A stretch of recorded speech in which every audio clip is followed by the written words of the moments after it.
Thursday, U.S. President Donald Trump's social media company announced an unusual $6 billion merger with TAE Technologies, a Google backed nuclear fusion firm. The news that Trump Media, which operates Truth Social, was getting in the nuclear energy business came just days after fusion industry leaders met with representatives of the U.S. Energy Department asking for more federal funding.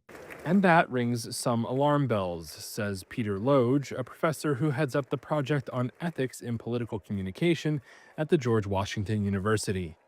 Anytime a member of the president's family's name is on a commercial enterprise, it raises ethical questions.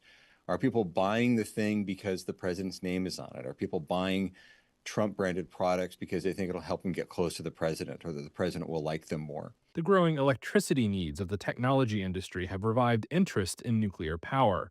However, despite decades of efforts, nuclear fusion, often seen as a potentially cleaner and more reliable energy source, has yet to produce a commercially viable reactor. The chief executive of TAE, Michael Benderbauer, was among the leaders who met with U.S. energy officials after the department formed its first ever fusion office. And the question then becomes, are they going to have a leg up? Is this company going to have a leg up because it is owned in part by a member of the Trump family? Will this company have an unfair competitive advantage when working with the federal government, when trying to get investors on board, because it is very publicly affiliated with President Trump and his family? After his return to office this year, Trump's close relatives have pursued ventures leveraging his political power and policy shifts. For instance, the Trump family has piled up billions in crypto related wealth as the president throws his support behind digital financial assets. Greater support from the federal government could potentially boost the value of the fusion investment as well. Trump has 114 million shares in Trump Media, roughly 40% of the company. In the new merger, his ownership stake would be roughly 20%.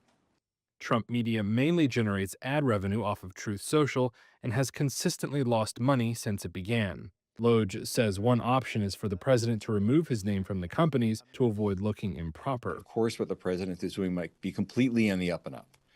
But we're at a point in our history where we need to both do and be seen to be doing the most noble thing possible. The most noble thing possible here is probably taking your name off companies that are going to benefit from or even rely on the federal government. Trump Media chief executive Devin Nunes, a former Republican member of Congress, will be co-CEO of the new company, along with TAE chief Binderbauer.